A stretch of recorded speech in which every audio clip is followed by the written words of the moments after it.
open, look on, no hands, look on, no frame, no shame. Numb me up like cocaine, can't focus, shake again.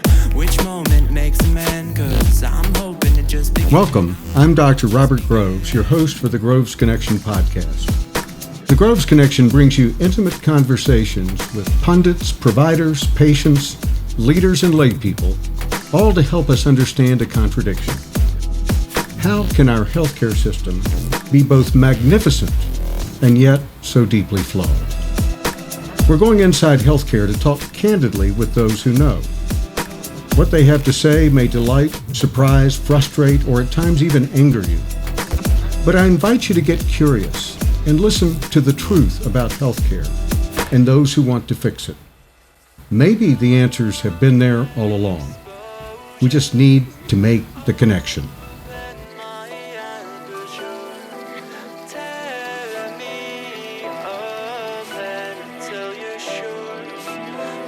Are you ready to connect? Feldman, welcome to the Groves Connection. Thank you for having me, Dr. Groves. Listen, ever since we met, I've been wanting to have this conversation because you have such a fascinating background. I was on your show not too long ago, and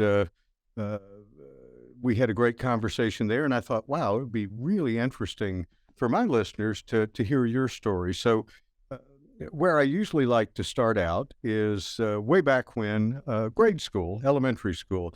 Where'd you grow up? What kind of life was that? What were you thinking then? Wow. I grew up in Westchester, New York, which is a nice suburb of New York City, about 50 minutes north of the city.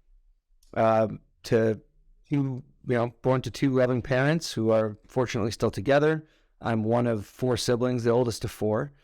I had ADHD, which I still have, at a time where that wasn't really, talked about as much. I was fortunate that my parents were proactive in seeking out speakers to learn about it. And my mom tells me this story of, being 4 years old. One day she hears me fidgeting with the window and comes in and says, "What are you doing?" And I said, I'm going to find a family that, understands me. She said that it was time for medication. And she started crying, and the doctor said, "Lady, you don't cry now, you cry if it doesn't work." And back then she thought he was class.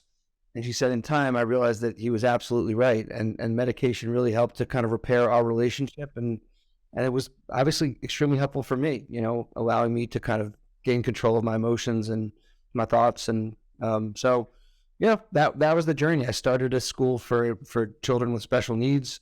My parents were told at first that I would never attend. Wait. Seriously? Yeah. The ADHD was severe enough that they had you categorized as a special needs kid? I also had a learning disability, I think, around shapes and characters, which, as you can imagine, made Hebrew rather difficult. Yes, I imagine. I went to a school called Windward, which is an amazing place that really turned me around and gave me the tools that I needed that so many kids don't get who are unfortunately born with conditions like learning disabilities and ADHD. And was able to enter public school by fourth grade and did end up attending, university and even getting a master's. So, tell me I can't do something and see what happens. Yeah. No, you are very successful now. And so that's, I like highlighting that because it gives people hope, that there are solutions to some of those learning disability problems. And in particular, ADHD is very, very common. I think folks have not realized how common. And I think our love affair with social media doesn't make that better. It tends to exacerbate that. So congratulations on overcoming those barriers on the way up. And in elementary school, did you have any idea of what, did you dream about being a fireman when you grew up, or did you have any aspirations, or were you just kind of going with the flow? I think, as most boys do, I grew up with kind of, watching the Braveheart and Gladiator type movies. And it was always impressive to me, these people that kind of stood up for what they believed, regardless of the danger. And it was kind of something that stuck with me. I was fortunate to have a lot of role models in my family. I'm thinking of my father's father, who was a very kind of principled man who, would always kind of do what was right, even if it wasn't what was easy.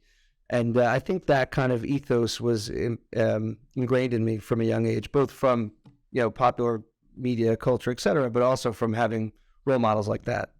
but I always kind of had that ideal that I knew I wanted to strive for in some capacity. Now, you've overcome these challenges with learning disability, ADHD. You're in elementary school, then in high school. How does that? Are you hitting your stride by high school, or what were your interests in that phase of your life? Well, to tell you that as a teenage boy, my main interests were not girls, and I had my eyes set on the University of Pennsylvania from a pretty young age. My grandfather and uncle had gone there. Given my struggles with academia early on, it was kind of like this, right upon a hill that seemed almost unattainable. But as I, progressed through high school and started to get good grades and get into these AP classes, became something that was within reach. And so I was pretty laser focused on that through much of high school. Probably worked harder in high school than I did in university, if we're being honest. Yeah. In high school, like the workloads that they were putting on us and they still put on kids are pretty tremendous. Yeah. There wasn't a lot of time for a ton of other stuff. Right. Was this a Westchester public school that you were attending for high school? Is that? Scarsdale High School, which is really a phenomenal. Oh, yes. I've heard that name. Yes. So a very challenging curriculum from what I understand. And so hence the downshift for college, which is the opposite of what most people experience if they've attended public schools. Wow. And I love the story from special needs to AP. That is a huge transition to go from one to the other. And you must have been very proud to be able to accomplish that. And of course, lots of support went into that, I'm sure. One of the things that I've found, Corey, with people who have risen up, overcome obstacles, they almost all will point to specific mentors. And, some of that's family members. You mentioned your father's father. Were there other mentors along the way that you remember as being formative for you? I think at various periods in my life, I've been fortunate to have different mentors. I think early on, my father certainly was, someone that I held up as kind of what success looked like. He had a family, he had a kid, impressive career. When he took us to work, he managed the whole trading floor that we were running around like rugrats on. So I think he was and remains honestly one of my greatest role models. And then, I'm sure we'll get into this in a little bit, but as the military in Israel kind of came into focus, there was a gentleman that I met on a trip to Israel named Danny, who had done kind of what I wanted to do. He became a special operations paratrooper out of college, against the backdrop of people telling him that with a university education, it was a waste to go there. He should be doing something. We were sitting in this circle on Friday night in Jerusalem after he had spoken to us about some of the missions he'd been on. Someone asked to try on his red beret, and he and I had spoken a little bit before this. And as it was going around the circle, someone handed it to me, and I handed it to the person next to me without trying it on. And he cut himself off, and he said, "Do you know why you did that?" And I said, "No." He said, "It's because you want to earn it." And and I knew in that moment that I was coming back. Danny was unfortunately since passed, but he was an incredible mentor to me throughout the years as I thought about what I needed to do to draft, what that process would look like. And so, he was certainly someone who helped shape my trajectory. So Corey, this is fascinating. I want to back up a step here. And we're in high school. And did you end up attending college before you did your military service in Israel, or was it after? It was, I did university first. To your point about kind of mentors in high school, we used to have these speakers that would come in, once every 3 or 4 months. Sure. And there was a gentleman by the name of Joe Opatowski from Free the Children, who was 21 years old when he came to speak to us. And he gave one of the most impassioned speeches that really put into kind of first person the suffering in the world that in a place like Scarsdale, you don't see. Things look lovely. Kind of imagine that the whole world looks like this rosy place. And he connected to us in a way where we were like, he's one of us. And then he described a reality that was completely different. And it kind of awakened me to the tragedy that existed outside this bubble that well-meaning adults had built, and to the fact that there were problems to be solved in the world. And so that's kind of Sure. what put me on the trajectory. I ran for student government. I started to look at, what problems existed in the world that I might be able to contribute towards helping in the Jewish community and beyond. Yeah. So you went to the University of Pennsylvania. I'm going back to the timeline now because I'm fascinated by that decision. So what was your major at Pennsylvania? International relations. So it was always connections between people and countries. So it was kind of a natural choice for someone who was curious about the world and didn't really know what the heck he wanted to do when he got out of there. Because at 18, I still didn't really have that clear picture of what the post-university career would look like. So you are on a path to study international relations. And, first of all, I wasn't even aware before you and I met that there was an option for somebody who's raised in the U.S., an American citizen, to go over to Israel and literally, we'll talk about the training in order to do this, but literally serve in the Israeli military. When did you become aware that that was an option? Does everybody know this except me, or is this? It was less and less common as you go further and further back in time. There were scattered examples in the 80s and 90s of Americans that came over and did this. I mean, most people don't know that the Israeli Air Force was American veterans of World War II, who in many cases stole surplus. I won't say stole surplus planes; they bought them, but at that time it was illegal to provide planes to a country that we were neutral with at best. They took them apart, flew them in like C-130s to Europe, and then flew them to Israel, and that was the basis of the Air Force.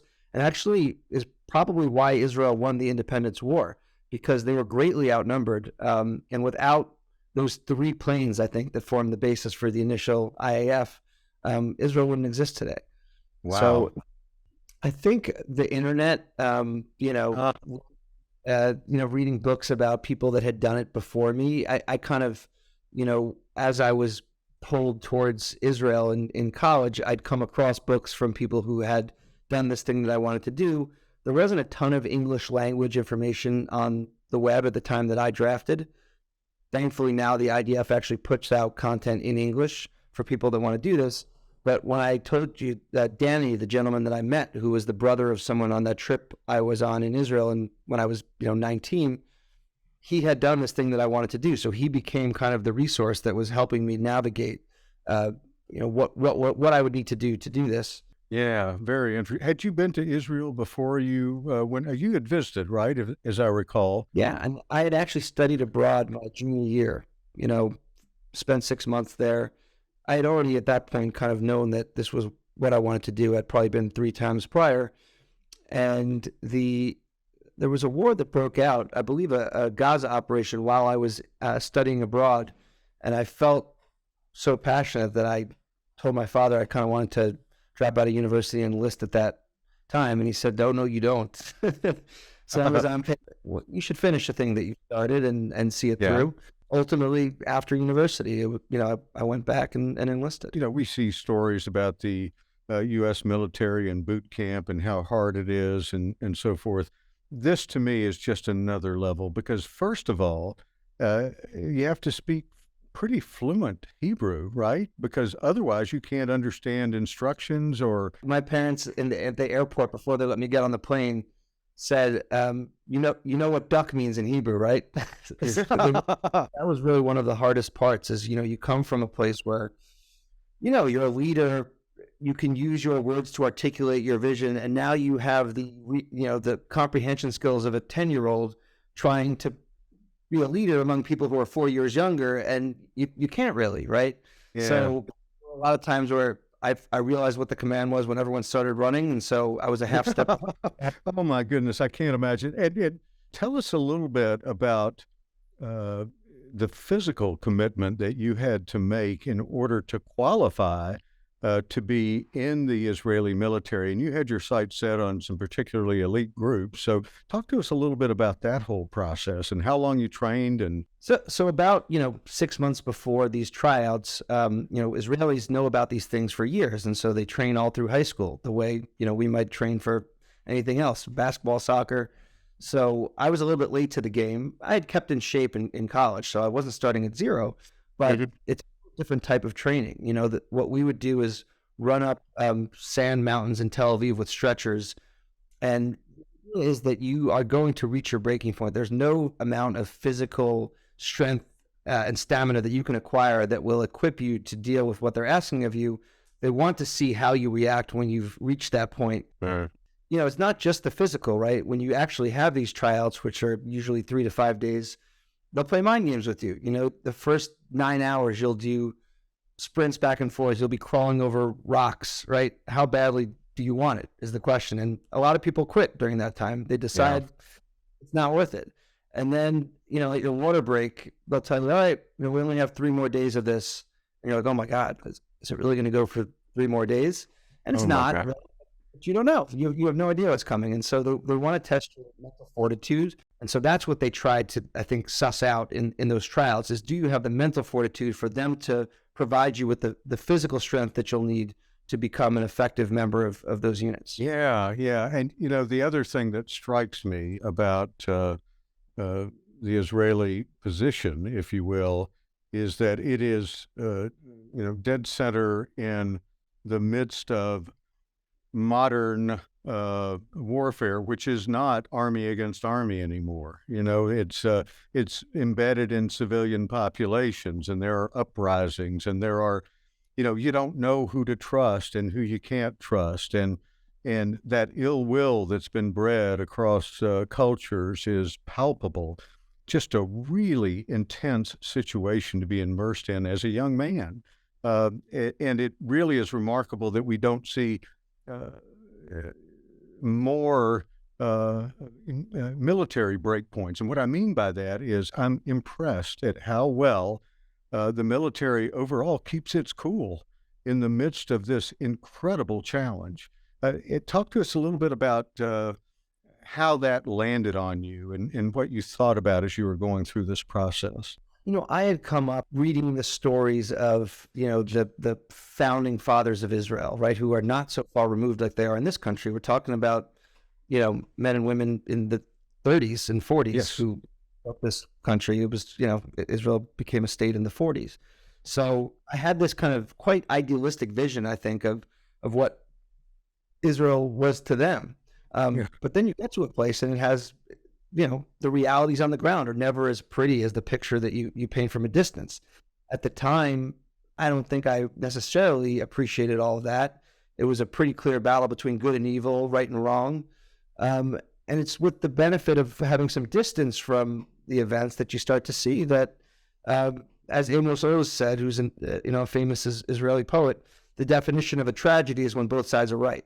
If you're a Palestinian farmer who's now traveling 2.5 hours to get to your field on the other side of that fence, that sucks. We can acknowledge that sucks without, Israel's not perfect. The challenge is Israel is held to a standard that no other country is held to. There's more UN condemnations of Israel than any other country. Iran, China, Syria. So, Wow. Yeah, it's remarkable. I think there have been 95 condemnations by the UN Human Rights Council of Israel. I mean, we see Iran on there, and we understand the farce that the Human Rights Council has become. But Israel does more, and this is a direct quote from Richard Kemp, who was the commander of British forces in Afghanistan, not Jewish, not Israeli. He said, from my observations on the ground during 2 Gaza operations, Israel does more to safeguard the rights of civilians in a combat zone than any military in the history of warfare. And having been in dicey situations, I agree, right? I think we go way out of our way to try to prevent the unfortunate reality of war, which is that good people, innocent people will be killed. War is not a pretty thing. It's not a clean thing. And the best you can do is try your best. Yeah. And, I think about when Israel went door to door in Jenin, one of these refugee camps, the mothers of the dozens of soldiers who were killed actually sued the government of Israel for excessive restraint. Finally, military where that's going to happen. So Israel's not perfect, but as you pointed out, being in the mix, you get savvy real quick on the situation that you find yourself in. And That whole experience for you was it how many years was this? my mandatory service was 3 years, and I actually still do my Army Reserves training. So this will be my 10th year of reserves. And so you are on reserve in the event of some major catastrophe. You are poised to return and contribute if need be. Yeah, usually the reserves is just training. It's like a week of training, but every few years we also have, as we do this year, something called COV, where you are deployed and you are doing guard duty and missions in a certain center of operations. So, you'll do that for 2 weeks every couple of years. And then, as you point out, if there were to be a large-scale multi-front war, then we would be called back. The notion that you just expressed, which is our job is to try to keep the peace in an impossible situation, and we do the best we can. And people who raise their hand and volunteer for that kind of service, it's just for many of us here in the West, it's unimaginable. We don't have a clear idea of what that's like. Now, that's not to diminish, soldiers that have worked in Afghanistan and served in the military in some of those zones where it's equally challenging to be, but it's a way of life in Israel. There's no engagement that's over. It is continuous, and every once in a while a spark will light a little conflagration, and you're the guys who respond to it, and that's it's a noble effort. It really is. Do you have any regrets about participating, or are there any things you wish you had done differently, or how do you think about it today? Leadership was kind of something that I was striving for at a young age. And I think one of the main things that held me back from being able to lead the way I wanted was language. I might have started taking Hebrew lessons earlier because I never was chosen for command, probably for that reason. It's kind of hard when you're yelling over the radio and you're not sure that the person on the receiving end is going to understand. That's a problem. And by the way, just as an aside, I'm sure you have listeners from all sides of the political spectrum. It's not always easy to get the truth from the source. And so if there's anyone, even someone who vehemently disagrees with me, who, wants to have a conversation about this, I'm sure you'll put my contact information in here.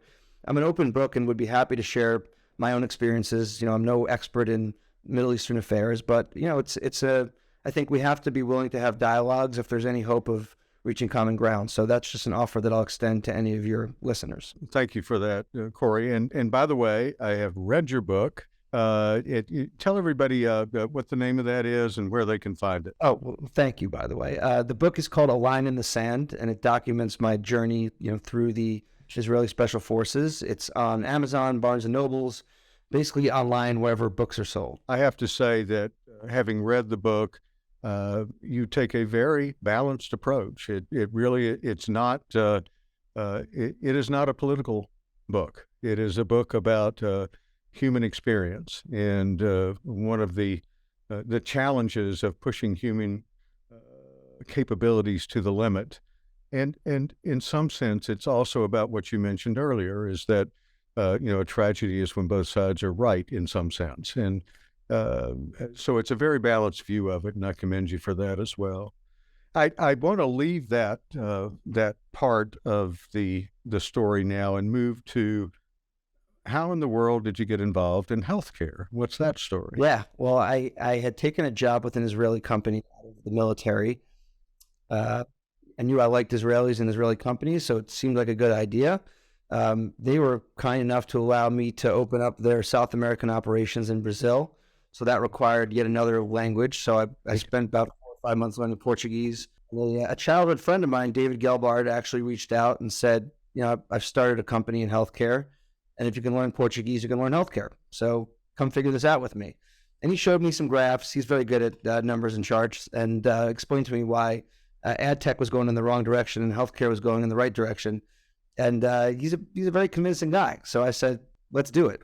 Boy, am I glad I did. Everyone has a story about how they were impacted by healthcare. My brother struggled with ulcerative colitis. He underwent 8 surgeries at the age of 8, spent 150 days in the hospital.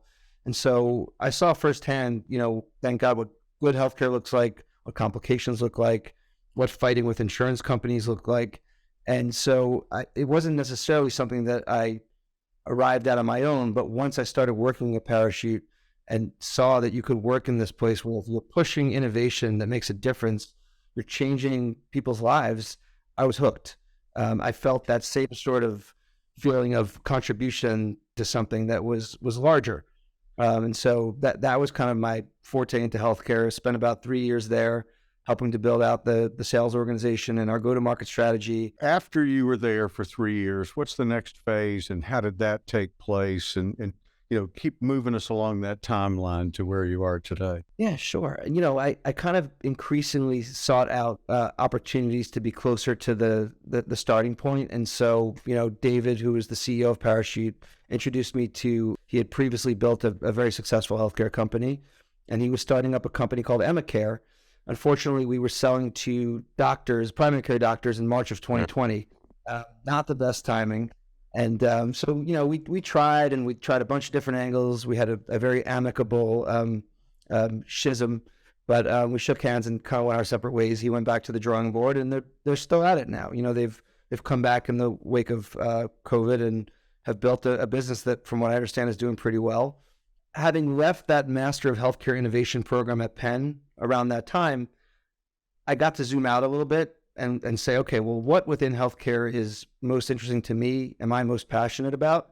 And I kind of identified these 3 areas in the form of, the move from fee for service to value, the behavioral health space, and then the management of chronic disease.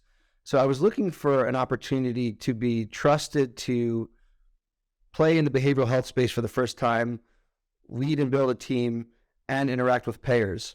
So these were kind of 3 things that I had not done much of other than the leadership aspect. And so it took a while to find a company that was willing to take a chance on me. And I ended up at Elios, which is a fantastic company. They do artificial intelligence for psychotherapy. Right. It was a short stint for a number of reasons, but a very impactful one that allowed me to gain experience in a different space. Also illuminated for me that there was this kind of hole in my understanding of healthcare in the form of health plans. And so that's what landed me where I am today at Leverage Health. So at Leverage Health, we have a portfolio of healthcare service and technology companies. We serve as their outsourced chief growth officers, and we help these companies scale into health insurance plans. So, Gotcha. Richard and Charlie Falcone have built this business over 17 years and have built some real deep, meaningful relationships in the payer space. And it allows us to be consultative in nature, to be able to have conversations with folks who've become friends and say, what are your challenges this year? What are you looking at? And when and if those challenges align with a company in our portfolio, we're able to make that introduction, and it's great. And that contrasts with when you are, the head of sales for a single company or point solution, you're kind of a one-trick pony, right? You have one thing that you're doing, and it's either going to resonate or it's not. So I've loved the opportunity to have high-level conversations, gain a deeper understanding of American health insurance, especially on the payer side. And it's been a great journey for the last, 15 or 16 months or so.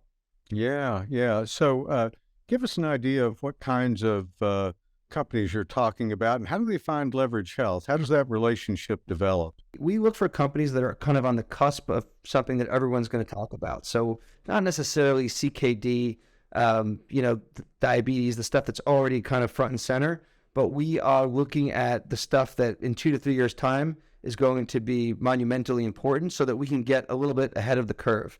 And as folks are thinking about where healthcare is going, we can be there to help them shape that future. So, one area I think about is, costly biologics in the treatment of skin conditions. Yep. We a company that has a FDA approved laser device to help address that. The thing that is unique is that no 2 companies compete with each other, whether it's, our MSKPT solution, whether it's, value-based care enablement in the form of another one of our companies, right? They all kind of have their own lane. Right. And so when we go to a payer and we say, what challenge are you struggling with, we can be specific about what we feel is the best jockey to bet on in that particular category. Vetting those programs that you choose to work with, or those solutions that you choose to work with, is there a process there, or is it an alignment of cultures issue? How do you decide this is the best bet for us in behavioral health, or telebehavioral health as an example that you may or may not be in, but how do you make those decisions? Fortunately for me, I don't have to make them.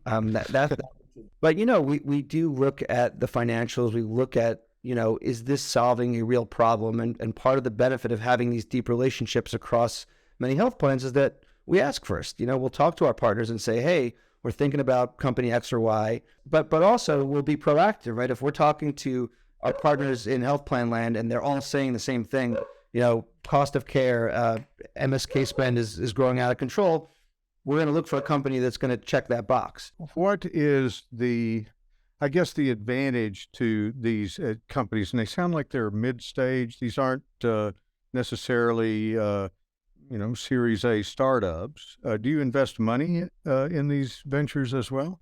Sometimes it's a pretty wide range. I mean, we've also, we bought a company out of Optum, which we've rolled up to now become the largest credentialing business in America in the form of Verisys. So they are all at very different stages in their growth.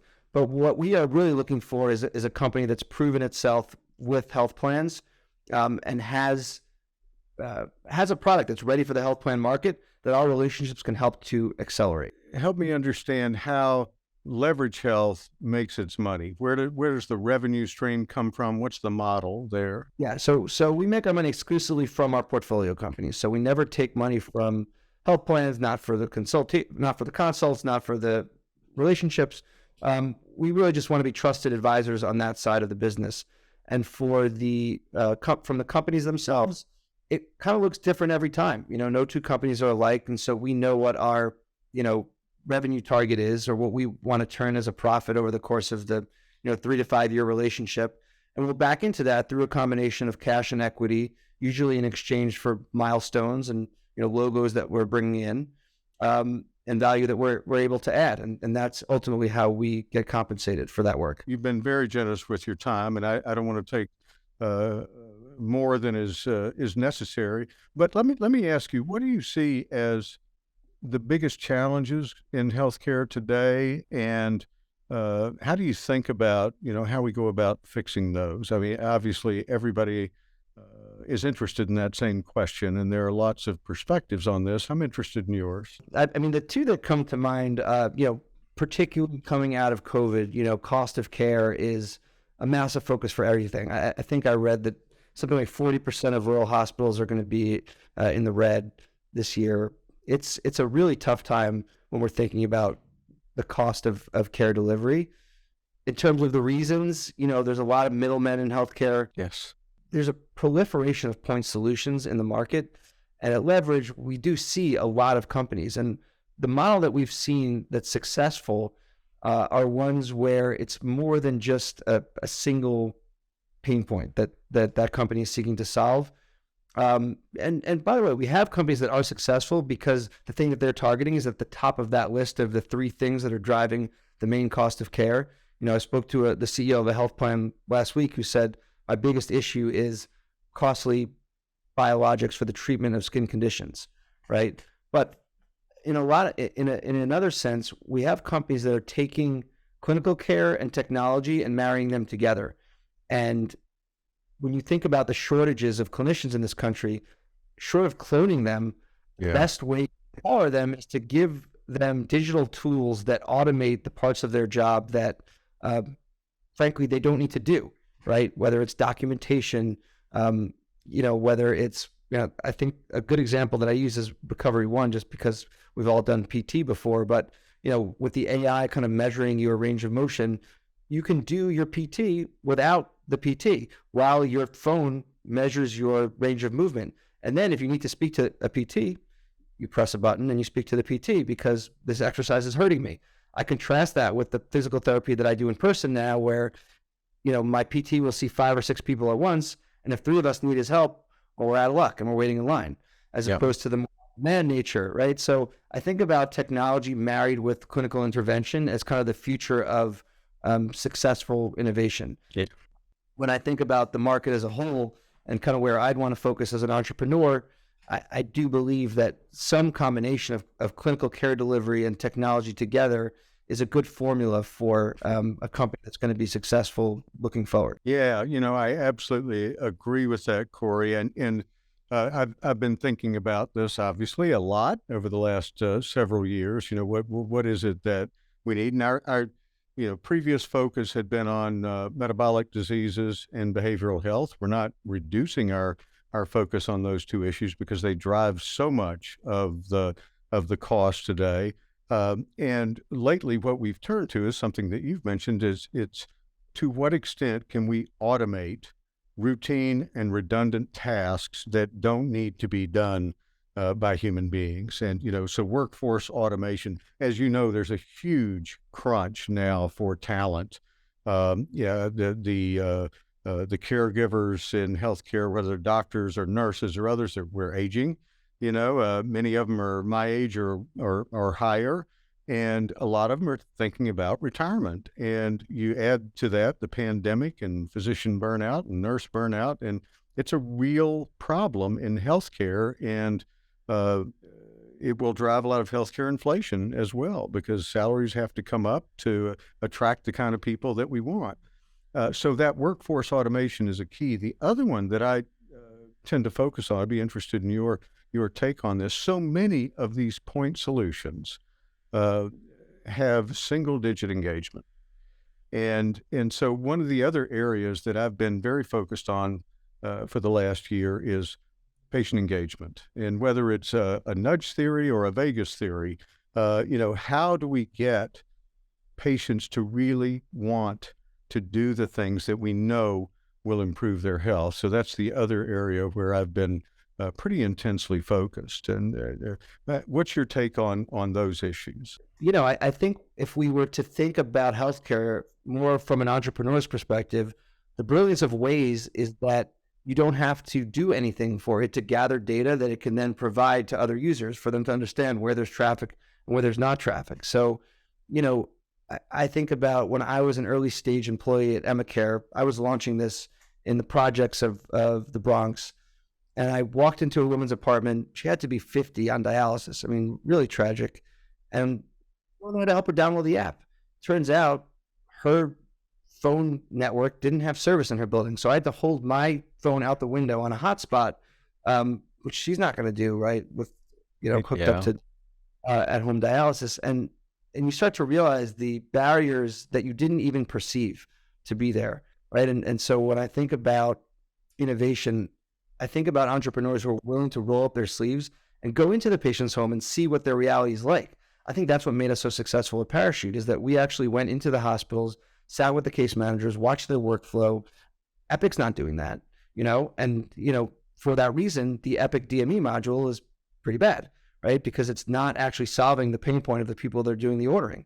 We have a company in our portfolio who does just this. They engage members who slip below the radar with health plans because they're not spending $50,000 a year. They're spending $20,000, but over 50 doctor's appointments. Yeah. They have a 70% engagement rate with their patients.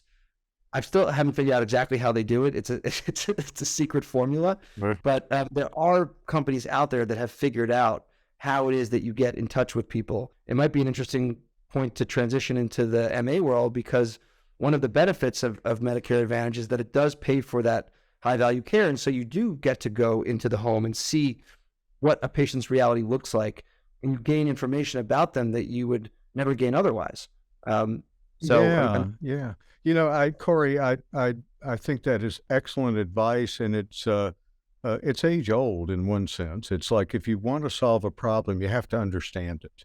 And it's impossible to understand the nuances of problems at the 50,000 foot level. You got to get down to ground level and really participate, if you will, in the process to understand what the problems are. So I think that's excellent advice, and one that a lot of tech companies should heed more often. You really need to know what the problem is, or you're never going to solve it. So that's excellent advice. I know that Medicare Advantage has gotten a lot of criticism of late. I'm sure there are issues with it, but I'm with you in that it's the plan that makes the most sense as an option for moving forward, because it does allow for the creativity, the additional services that people actually need in order to achieve health. And so I'm with you on that as well. I think there's some changes that probably need to be made to it. But I, for example, would much rather see Medicare Advantage for all than Medicare for all, because I think in the latter, all we do is lock in place a flawed system that's exorbitantly expensive, and the expense continues to rise without additional services added. And so MA makes a lot more sense to me in the long run. Is that how you see the world as well? Yeah, I was too young at the time, but I've obviously since read up on kind of how this all came to begin in the 80s and 90s, and how you could only compensate based on demographic factors, which didn't allow you to really account for the disease state of the patient.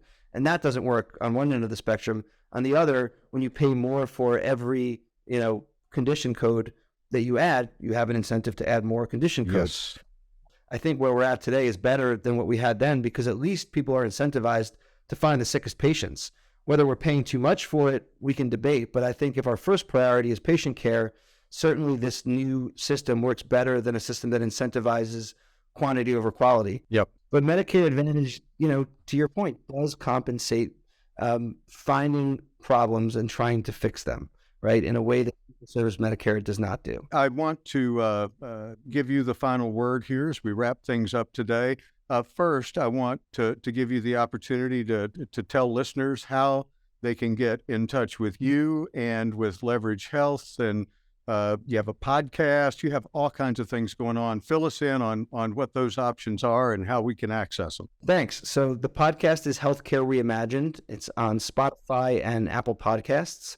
I can be emailed at, Corey@leveragehealth.com, Corey@leveragehealth.com, and I'm sure you can put that in the show notes. Yep. If you're a young company, even if you're kind of earlier in the stage than what we were discussing on the podcast, and you want to have a conversation, I'm always curious to chat with entrepreneurs that are doing interesting things. If you are a health plan that wants to talk about what we're hearing in the market, we're happy to have that conversation. So in general, we love having conversations. We can be found on the web at leveragehealth.com.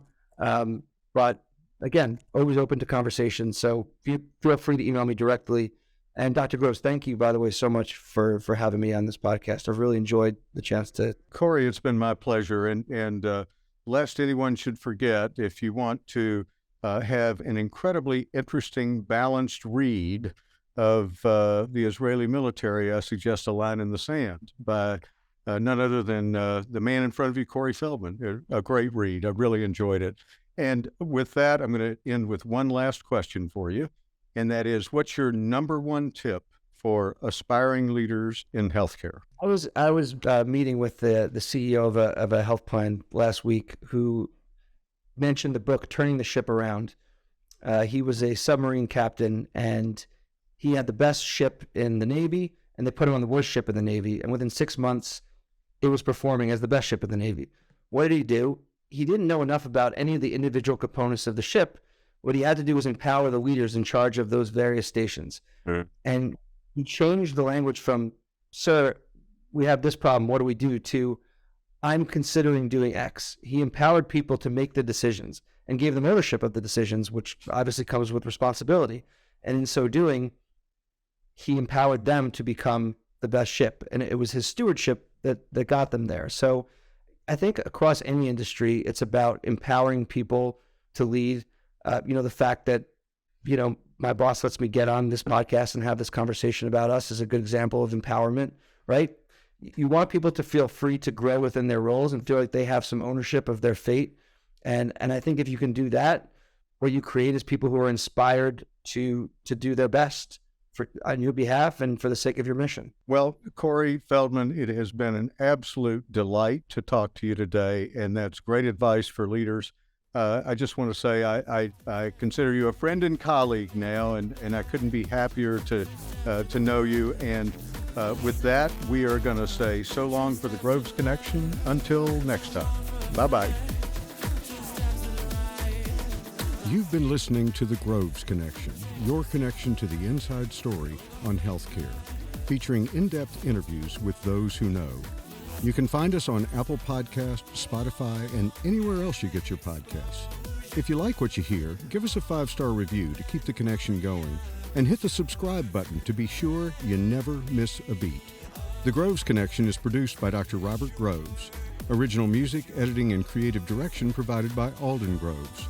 Production support, content guidance, courtesy of Janae Sharp and Elizabeth Barrett. Thank you for listening.